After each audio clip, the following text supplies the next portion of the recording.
Hello. Right, so art video 3, I presume. This video is just to show you a few little techniques and things like that really. So I will have to move the camera several times to get used to it. I've had a little bit of a shave up, my Halloween beard. This painting is very nearly complete. Do you remember I showed you it, was it in video 1? I want to do some work on this one here, and obviously some infill work and a couple of little bits and bobs. Yeah, it's taken about a week, something like that. Probably four and a half to 5 days so far. But I should finish it in a couple of hours. I should have it finished, maybe. Okay, so come with me, come down here. So this is going to be just a very quick video. I lied, and I always lie. Excuse the light, and we got yellow lights on because I was going to do this in the daylight, and the daylight's escaped us. It's 20 to 6. Yeah, I think the clocks go back tonight. Is it tonight? I don't know. Anyway, whatever. So yeah, let's have a little look at what we're doing, shall we? So this is kind of the thing that I work on when I'm doing a painting. Just lots of rubbish, lots of scribbles and things like that. Now, to work out what colours are going to work best, if I got some dark colour and some light colour, in this case black and white. Now obviously the blue loves the black, but it fades into nothing with the white. The same as the next colour up, the purple. The purple is great on the white, but it's very, very hard to see, which I actually quite like, but it's very hard to see on the black. The sort of light purple, the lilac, no great problems. Same as one of the oranges that I use. Same as one of the blues and the greens. This green particularly likes the black, I've noticed. Now, believe it or not, this is why I do this sort of thing.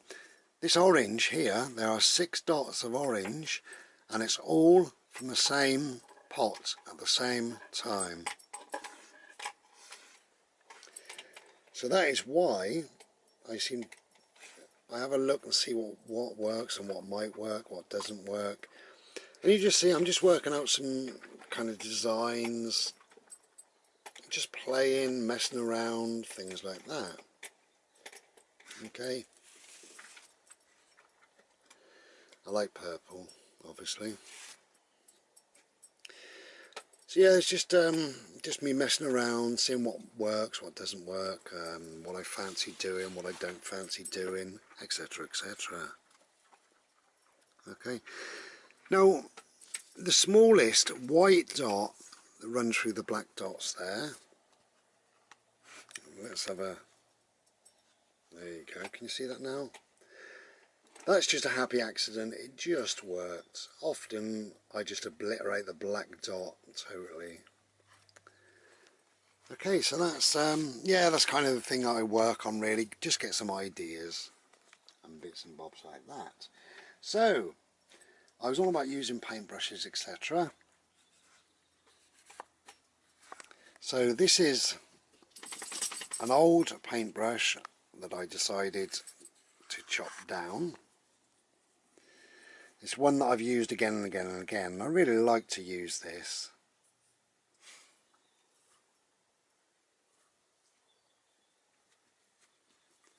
It gives a nice even spread of colour.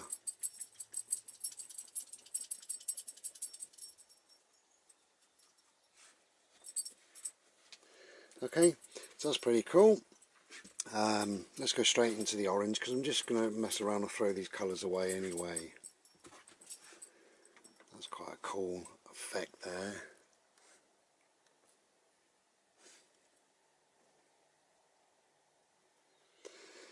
Yes, I use these sometimes, and I use brushes sometimes, and I use whatever. So yeah, you've seen them, haven't you really? You see how they work. Okay.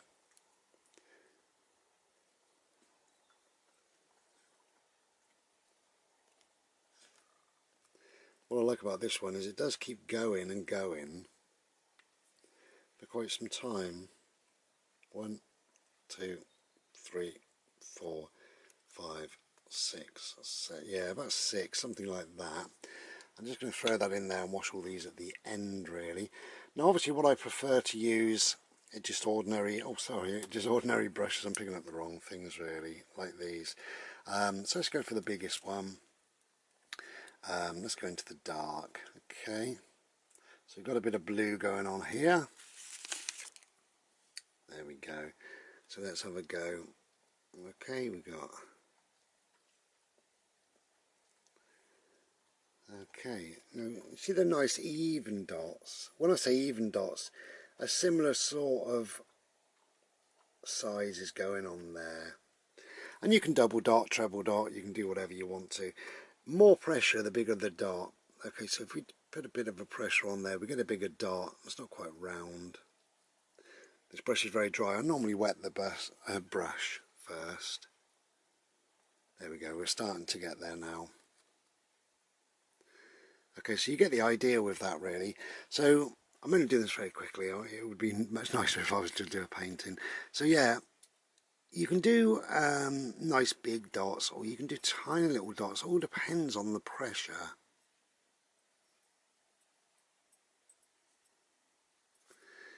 Okay, nice big dot, nice little dot next to it. The brush isn't very good. Right, that brush needs to be wet and sorted out. So let's we'll stick with the blue because I think it shows up probably better on camera, doesn't it? So I want to do some small dots. Let's go around the blue.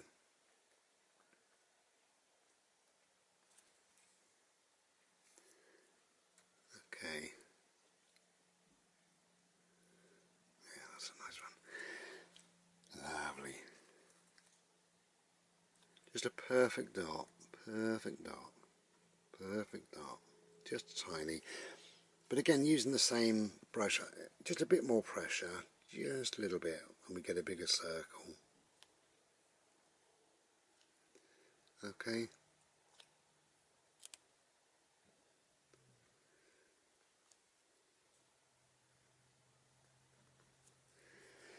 There we go. We can mess around, we can do whatever we want to do, really. Just taking some of the paint and wetting it out. I should have got these wet prior to starting, but I didn't, so that's better. There we go. I'm just banging these on there.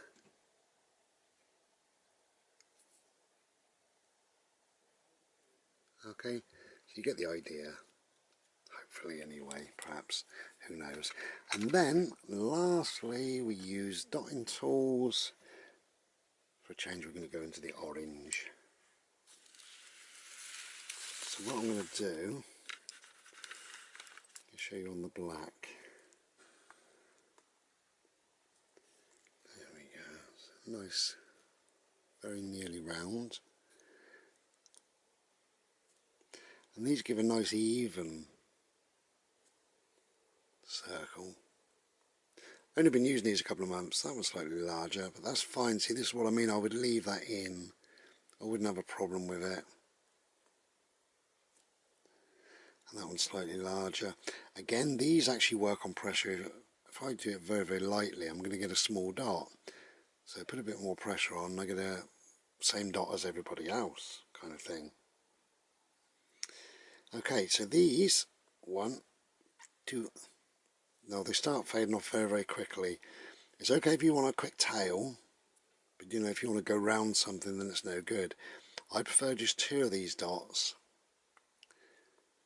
1, 2, and you'll see both of the 2s are smaller, so I end up sometimes going back over them. So the only way of using a dotting tool, this is a dotting tool, correctly is 1 dot, 1 dip. 1 dot, 1 dip, like that. On the ends of all dotting tools you've got 2 different size balls, okay? Tiny little ball there and a much bigger ball there that's covered in paint. So let's go into the blue. So much smaller dots then, here we go. It's very difficult doing this, holding the camera so that I'm working at an angle and I can't really see, which is why none of my dots are very good. And I'm also just banging them out, you know, just messing around, doing whatever I do. So yeah, just gives you a few ideas as to what and how I use things, really. I found that the tail of the brushes, if you get it wet, well, not wet, but you know, damp, let's go in there. Then you get a nice circle. Now this one has soaked up some paint, so we're starting to get there a little bit now. You see that? It's quite nice.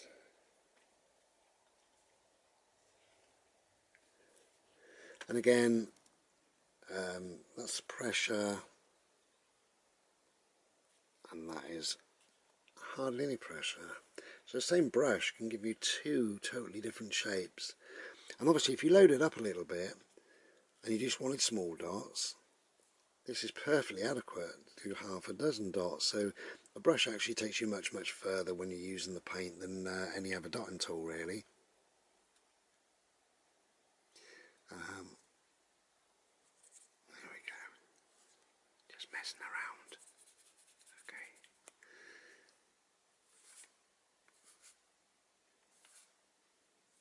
There we go, beautiful. You can see where my ideas come from. Now my ideas, we're talking about my ideas, and somebody asked me about the inspiration behind my art. Where does the inspiration come from? I have to say it's mostly nature, you know, really. Put that up there. Yeah, it's mostly nature. To be honest, it's whatever I see around me. So it can be leaves. Oh, to clean most things, I just use a little tissue. These dotting tools, because they're metal, I don't use water. Up and down in a tissue, and they're really good to go, brand new. Just whatever I see around me, it could be leaves, it could be trees, or you know, a river. I don't necessarily put the river into my painting unless I'm doing trees and a river in my painting, but maybe the shape of the river, or maybe the browns and the sort of blues within the you know, the sort of tonal values of the water, maybe that goes into my painting. And I think it often does, particularly leaves and grasses and things like that. I saw today some beautiful, there you go, nice and clean, some absolutely beautiful leaves that turn in the autumn to a rich, vibrant red. Now, if I was working on this tonight, I wouldn't perhaps put that leaf or those leaves of red into it, but that colour is so beautiful, it's in my head. I would try and mix up a red that's nearly pink with a touch of orange. That's what I would do to get this vibrancy. And maybe I would just use a few dots, I don't know, whatever. That's what I tend to do.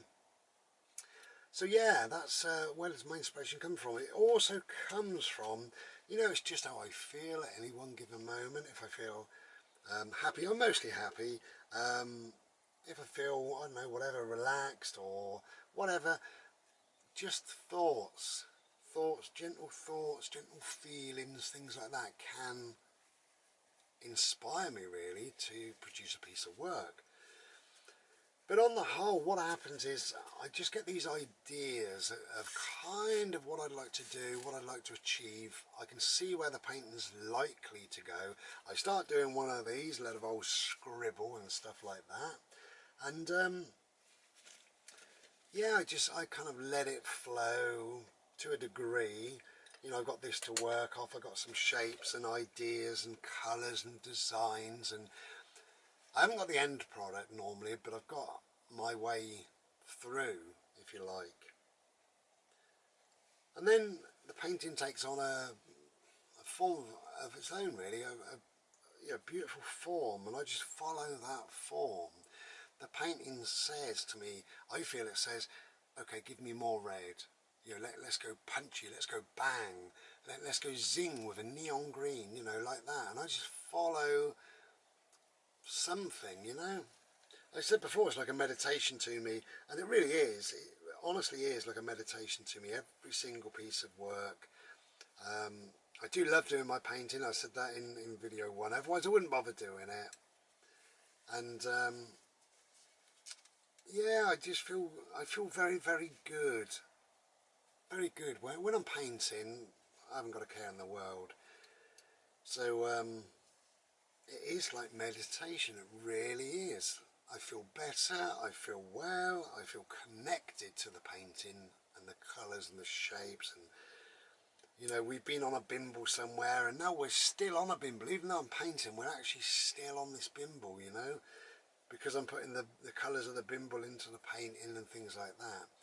So it's all good. It's you know, I don't know what I explained there really as I was cleaning up.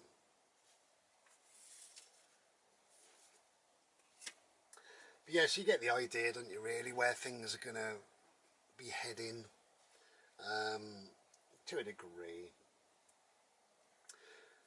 Now the other thing is, somebody said about names, where do you get your names from? Names just come to me. Um, I like a lot of Sanskrit type names. Sanskrit is like an old Indian yogic kind of way of talking. Some Buddhist and other people use lots of little bits of Sanskrit. But this one has taken on an energy of its own. It was just flowers, if you remember, at the beginning, and then it's just evolved and moved and stuff like that. And its name, it's given me its name, and its name is Dream Within a Dream. And the reason why that is because if this is like a floating cosmos of colour and shapes and beautiful flowers and nature smells, then below it needs something a little bit more structured, not powerful, subtle, but structured. And it's like two things. It's a bit yin yang. It's a bit, there are two separate energies going on within the same painting, but it's like a dream, a whole thing. But I think it's a dream within a dream. And you'll see it in a day or two, perhaps, or whenever it goes onto eBay. And you know, it might make more sense then, really, because I've got a lot. I'm going to change all these colours down the bottom. All the orange is going to be yellow, all the yellow is going to be orange, but just minutely, so that they blend and fade. You'll see what I mean. I'm not really very good at explaining things, I must admit. But yeah, so that's just, yeah, have a go yourself, you know. Get a paintbrush. Look at where you want the dot about there, chop it in half with something, a knife or scissors or whatever. Get some sandpaper and rub it down, or if not, rub it onto a curb or the road or a wall. Get it smooth, dip it in your paint and have a go. It's good fun. I love doing it. Anyway, hopefully I've given you some inspiration, really. You know, pick up that palette knife, pick up that pen, pick up something, you know. I've got so much in the way of art here, and I use a lot of it within each painting. Not within each painting, sorry, that's wrong. I use a lot of my bits and bobs over a course of a month. I might use a couple of different palette knives, I might use several different brushes, maybe a dotting tool or a stick, or you know, a bit of a paintbrush or whatever. Sometimes I use little stencils and things like that. I've got this here, loads of holes. Okay, this is great, absolutely great, and it just keeps me fairly even. It doesn't matter, you know, we don't have to go exactly round. You can see this yellow isn't exactly round, but it works. It's organic, that one, rather than precise. That's what I think. So yeah, these are invaluable, things like that. And then I've got, where are they? I haven't really used these at the moment, but these are huge. You know, it's about 10 inches round, 11 inches round. You know, I don't know whether, well, one would go on there because that's 12 inches, so yeah. But yeah, they're great, really. And you can get them from eBay, Amazon, places like that. The name is Fiskar, F-I-S-K-A-R, Fiskar. Type that into either eBay or Amazon or somewhere like that. F-I-S-K-A-R, Fiskar. Fiskar circles, Fiskar templates, Fiskar this, that and the other. I like them because they're sturdy and strong and washable, obviously. just do a good job for me. Anyway, 6 o'clock, I do believe it might be Slurpee time. I kept my glasses on, didn't I, all of that time? Okay, so other news is we're on a site for a fortnight. Health-wise, you know, it's okay. Yeah, but you know, we're getting about slowly. Bodie's great, which is good. Having a little nap now. We're lovely and warm, hence the t-shirt. Had the heating on before I decided to make this video. Everything's kind of going to plan, everything's good. There are no houses to bid on whatsoever in Oxfordshire, apparently. Can you believe that? Yeah, bollocks. But anyway, so we're just doing whatever it is that we do. But, you know, at the end of the day, we're quite happy, really. Autumn's here, the leaves are lovely. We've had a little bimble, not too far, but we did have a bimble, so that was really, really nice. I've had a lovely shower and a lovely shave today.